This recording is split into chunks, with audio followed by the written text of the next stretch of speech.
ये कुछ विचार है भगवान के नाम जप के ऊपर।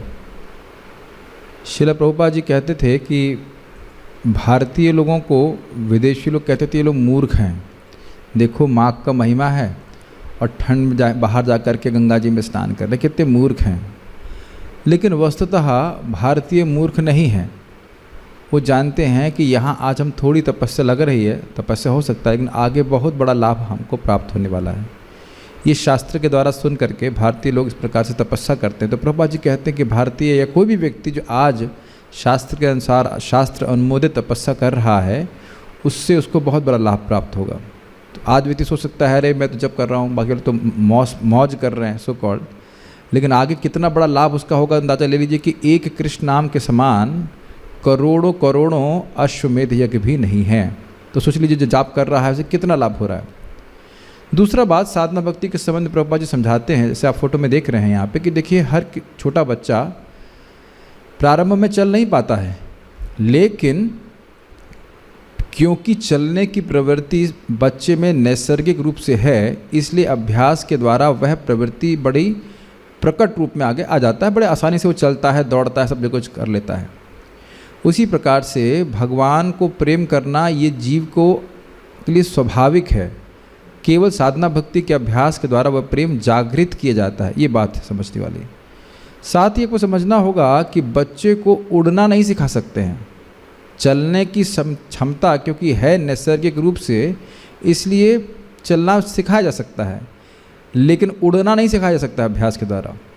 इस पर एक और विचार मैं प्रस्तुत करना चाहूँगा। आप यहाँ पे छोटी सी लड़की देख रहे हैं और वह रस्सी पे चल रही है, और आप देखेंगे कि उसमें प्लेट भी है उसके एक पाँव के नीचे प्लेट है और वह रस्सी पे चल रही है, और ऊपर बहुत सारे मटके भी हैं। तो आप सोच सकते हैं कि ये लड़की, सोच कर सकते हैं दिख ही रहा है लड़की बहुत वृद्ध नहीं है, तो मान लीजिए 2 या 3 साल में इसने अभ्यास करना शुरू किया होगा और वो इतनी अभ्यस्त हो गई है कि वह रस्सी पे भी चल सकती है। तो बताइए ये किस लिए कर रही है इतना अभ्यास? केवल 2 वक्त की रोटी के लिए। तो 2 वक्त की रोटी के लिए एक लड़की इतना अभ्यास कर सकती है कि वह रस्सी पे भी चल ले, और हम भगवान के धाम जाने के लिए क्या गंभीरता से ध्यानपूर्वक जाप नहीं कर सकते? तो ये हमारी खुद की चुनाव है कि हम क्या करना चाहते हैं।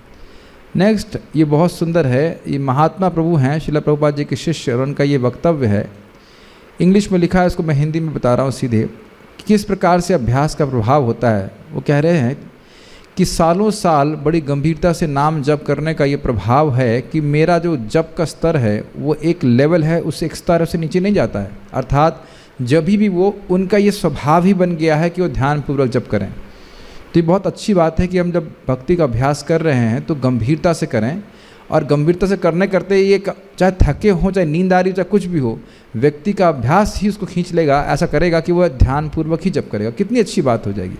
बहुत अच्छी बात प्रभु जी अपने शिक्षा से बता रहे थे। और तीसरा बात है पुशिंग द जंकी माइंड। ये बहुत सुंदर बात प्रभुपाद जी कहते हैं कि देखो कार का गुण है वह अपने आप चलती है, लेकिन कभी कभी बैटरी डाउन होती है तो कार को धक्का मारना पड़ता है। लेकिन आप जानते हैं कि ज़िंदगी भर या हमेशा पूरी यात्रा में कार को आप धक्का ही नहीं मारते रहेंगे। उसी प्रकार से साधना भक्ति में हम शास्त्र के धक्के से भक्ति करते हैं। शास्त्रीय आज्ञा है कि भाई भगवान का कीर्तन करना चाहिए तो व्यक्ति करता है, उसे खुद की इच्छा नहीं है, लेकिन करते करते शास्त्र भी यही बोलता है कि उसका मन भगवान के नाम में ऐसी रुचि हो जाती है कि वो अपने आप ही करने लगता है।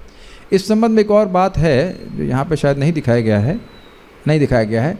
हमारा गौशाला का अनुभव है कि जैसे बैलों को या सांड को कभी हम दवा दिलवाने के लिए लाते हैं तो वो चारों प्लाव अपने ब्लॉक कर देते हैं, ऐसे कहते हैं हम नहीं जा रहे, तो बहुत धक्का लगाना पड़ता है तब जाकर के सांड उधर जाता है दवा लेने के लिए। तो उसी प्रकार से हमारा मन प्रारंभ में ऐसा हो सकता है, हमको जप नहीं करना है, हमको सुबह नहीं उठना है, इस प्रकार से हो सकता है।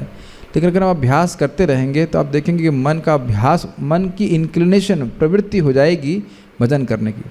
यहाँ तक कि अगर आप बीमार भी होंगे तो भी पहले के अभ्यास के कारण आपसे रहा नहीं जाएगा कि आप सोते रहो या आलस में पड़े रहो, ये उतना एक भजन का अभ्यास हो जाता है व्यक्ति का। तो आवश्यक है कि इस समय जब हम स्वस्थ अवस्था में हैं, व्यक्ति अपने मन को थोड़ा सा डांट लगा करके, सोटी लगा करके भजन करे, और फिर आप देखेंगे धीरे धीरे मन का अभ्यास हो जाता है कि नहीं आप सुबह हो गया है, ये प्रभु जी या माता जी तो जब करेंगे ही। इस प्रकार से साधना में हम फिक्स रह सकते हैं। तो इस अभ्यास का क्या फ़ायदे होते हैं, ये सब बातें मैंने आपको बताई। हरे कृष्णा।